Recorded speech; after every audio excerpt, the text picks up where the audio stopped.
दुनिया की भीख पर पलने वाला और झूठ की बुनियाद पर खड़ा मुल्क पाकिस्तान अब दरकने लगा है। अंदर से वो इतना खोखला हो चुका है कि उसके पाले हुए दीमक ही उसके मुल्क को तबाह कर रहे हैं और उसकी बनाई हुई बारूद में ही वो जल रहा है। रोज दर रोज जिन आतंकियों के दम पर वो दुनिया में तबाही मचाने का ख्वाब देखता था, वही आतंकी अब पाकिस्तान को खत्म कर रहे हैं। वो अपने ही आकाओं को ऐसा दर्द दे रहे हैं जो उनके लिए किसी गहरे घाव से कम नहीं है।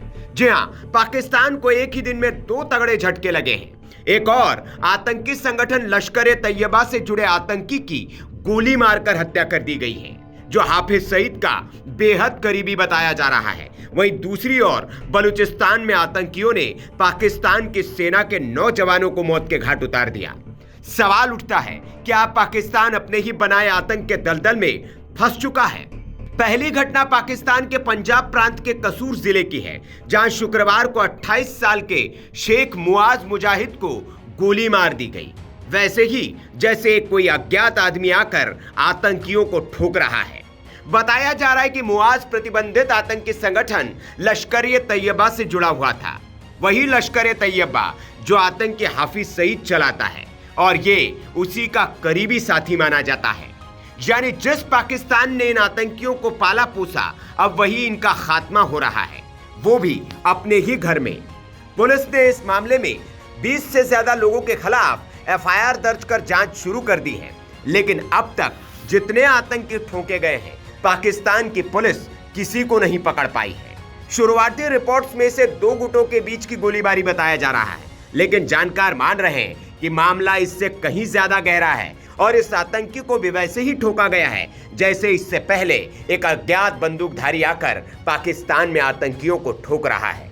वहीं उसी दिन पाकिस्तान के अशांत बलूचिस्तान प्रांत में एक बड़ा हमला हुआ। बलूच लिबरेशन आर्मी यानी कि बीएलए के लड़ाकों ने पाकिस्तानी सेना के काफिले पर घात लगाकर हमला कर दिया। कलात जिले के पहाड़ी इलाके में हुए इस हमले में बीएलए के आतंकियों ने रॉकेट प्रोलेट ग्रेनेड दागे और स्नाइपर फायरिंग की। करीब 50 मिनट चली इस मुठभेड़ में पाकिस्तानी सेना के 9 जवानों को जहन्नुम पहुंचा दिया गया, जिनमें 2 एसएसजी कमांडो भी शामिल हैं।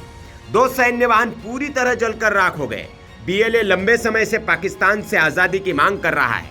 संगठन का आरोप है कि पाकिस्तानी सेना बलूचिस्तान के संसाधनों का शोषण करती है और लोगों पर ज्यादतियां।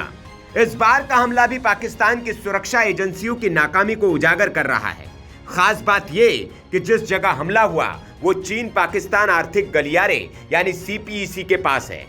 यानी यह सिर्फ सुरक्षा हमला नहीं, बल्कि चीन के प्रोजेक्ट के लिए सीधा खतरा है।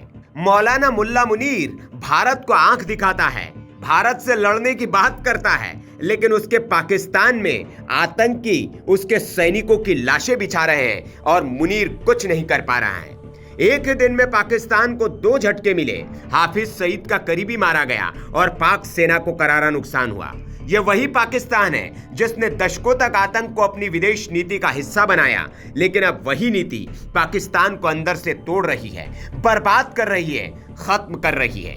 आतंकियों के बीच आपसी टकराव और बलूचिस्तान की आजादी की मांग दोनों मिलकर पाकिस्तान को कमजोर कर रहे हैं। पाकिस्तान जिस आग को दूसरों देशों में फैलाता रहा, अब वही आग उसके अपने घर तक पहुंच चुकी है।